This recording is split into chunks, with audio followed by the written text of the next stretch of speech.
Yes. And here we go, we're back, everyone. I am Unstable, joined here by Lillian for our final game of Group D here for the FX Open Invitational Series. B4Prime against NSHJjakji on Daybreak. Let's get straight into it because this is the final map for this entire series. These guys faced in the first map set for this entire group, and now it's down to the end. Will B4Prime be able to squeeze through just like last time, or will Jakji get his revenge and exit the group in second place over B4Prime, even though he lost the first set? Let's find out. We have Jakji down here at the bottom left-hand corner as our blue Terran. And then, of course, we have B4Prime up here at the top right as our pink Zerg. Now, these guys have had a pretty consistent games of having pretty damn good games this entire group actually has been really long, drawn-out games, which is actually quite interesting, to say the least. Yeah, I believe we only had one game that was shorter than 10 minutes. Yeah. And that was the game between... Ooh, my memory's being tested right now. It was on Metropolis, it was ZVZ, it was Boom Boom versus... King Kong. King Kong, yeah. There you go. Your memory is apparently better than mine.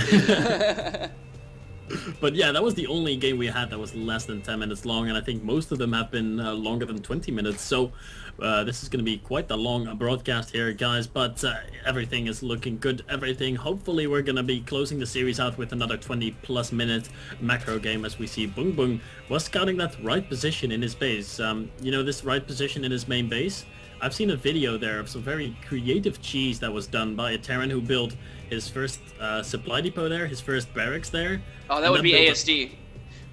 Yeah, that was ASD. Was it ASD? Well, I know ASD does it to frustrate Zergs on our team, like in practice and stuff. He's just like, nah. And then he puts a bunker there as well, and you just sit there going, what the hell is going on?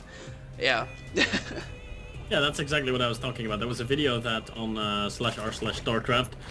And I actually managed to catch that there and watch that game, and I was like, wow, that's creative, that's cool, and it worked out very well. And looks like B4Prime has caught wind of that as well, and he just sent his drone over there to the right just to scout for that particular thing.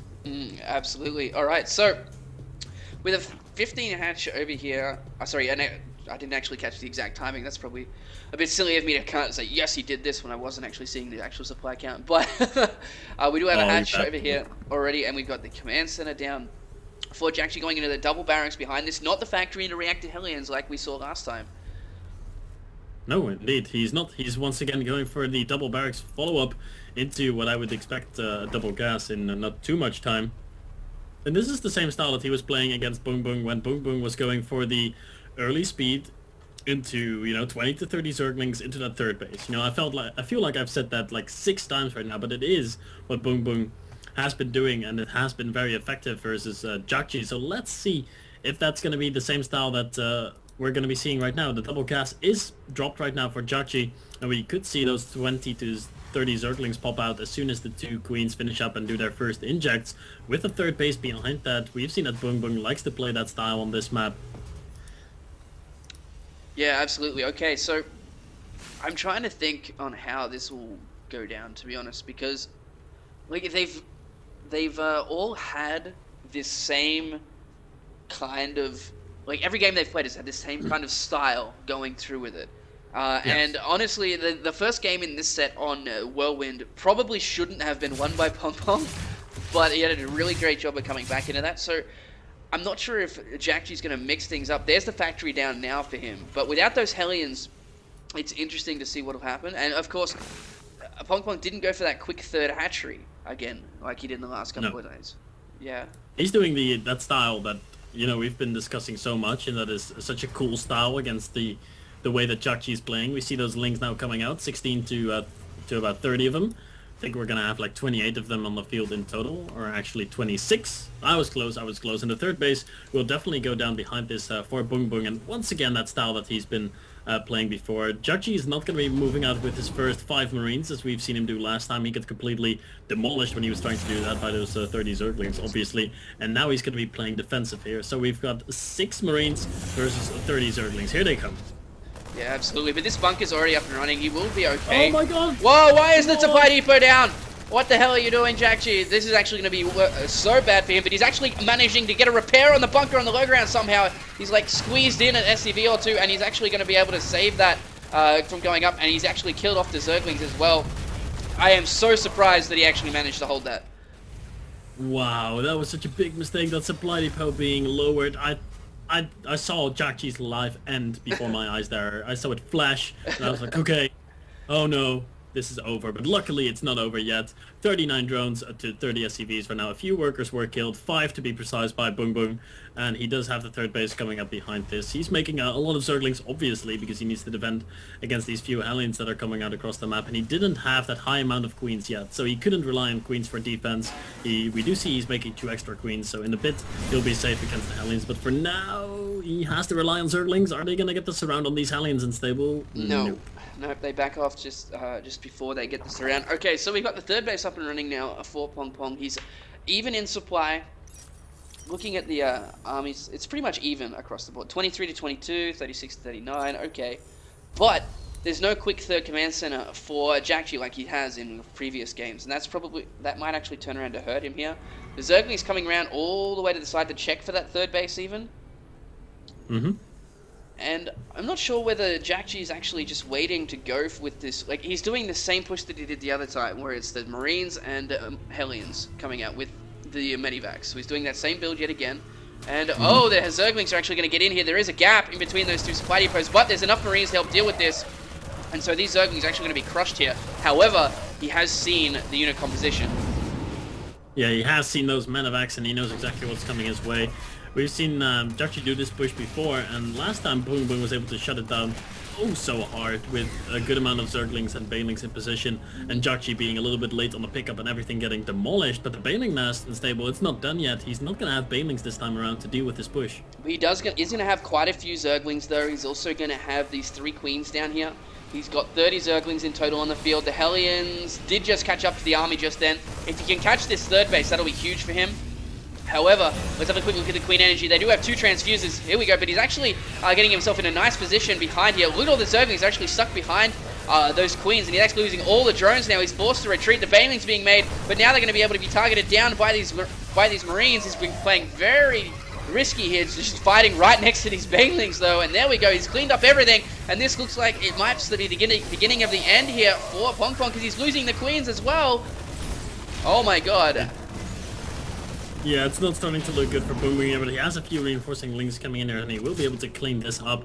Let's take a look at the damage done here. How many workers were killed? Only 8 by Jakji, and the third base is still alive. So, of course, that was a really good attack for Jakji, but Boom Boom is not out of this yet. He's still ahead in workers. He still has that third base. He is getting a lair, and he is going to be counterattacking with these links here. Is that enough links to really do anything? 2 Banelings being morphed, well, that's going to make a difference. You never know. Jakji might not be paying attention at all, and then he'd completely clean out all the Marines. I've seen it happen before, so... Never underestimate a Baneling, man. 2 Banelings hitting the right targets, they can actually mean the difference between a win and a loss, of course. 2 burrowed Banelings can kill like 30 Marines, and 2 Banelings walking into mineral line can kill like 20 workers. So, you're definitely right, but in that position, with Jakji spotting those 2 Banelings morphing in, Bong Bong was like, oh well, that's not gonna work, I'll just cancel them and move along. Absolutely. So we do actually see Pong Pong has actually been supply capped for quite a while after the Overlord was taken out over here near Jakji's natural. He's got a drop down here that's actually cleaning out any kind of 4th base that could possibly be there. And Jakji's now 20 supply up. He's finishing siege mode. He's getting his +1, probably at roughly the same time that Pong Pong does. And he's also got his third base completely up and running, and he's got that bunker with his supply depots there to stop any kind of run bys, which we found out worked quite well in that last game. And it stopped a double, stopped it twice. It kept the command center alive. So let's see if he can do the same this time. It looks like he's gearing up to actually push out here at the moment. He's going for another drop in that Medivac. He's got units down here on the bottom right. He could come in at both angles at once, which I think is exactly what he's going to do. We do have a hive on the way here for Pong Pong though. Hive on 3 bases is very risky, very low gas count. You need to really make it count the first engagement you have. So let's see how that works out. Yep, we're gonna have to see. The Viking for Jakji is out on the field as well on the right side, hunting for overlords. It is not gonna find too many though. The 4th base is now being planted down for Boom Boom in the bottom right as this drop does get shut down a little bit, but no infestors or mutas on the field yet, so drops can get back home. The drop in the main base is doing a little bit of damage. Oh, focusing down a few Banelings, getting out of there alive. That was two decent drops, I would say, killing a few Zerglings, killing a few Banelings, and of course forcing a lot of actions per minute out of Boom Boom that he could have probably used somewhere else. Let me see Jakji once again being aggressive. Has he seen the Hive?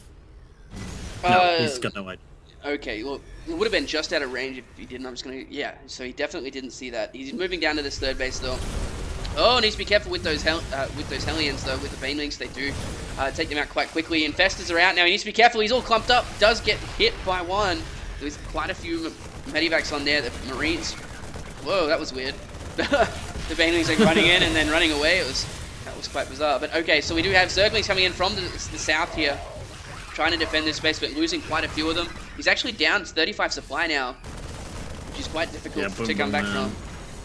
It is not looking good for Boom Boom right now. Like you said, down 30, 40, oh, he's losing even more Zerglings here.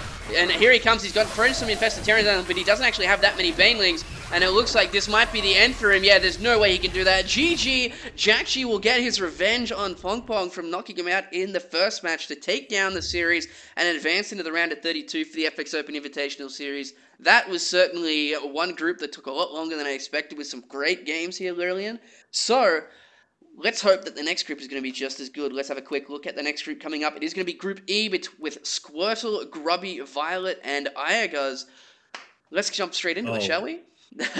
Yeah, sounds really good. I'm so happy I'm going to end up casting Grubby's games there as well. Congratulations to Jakji. He's going to be the second player advancing to the round of 32, fighting his way back through the losers bracket, so to say.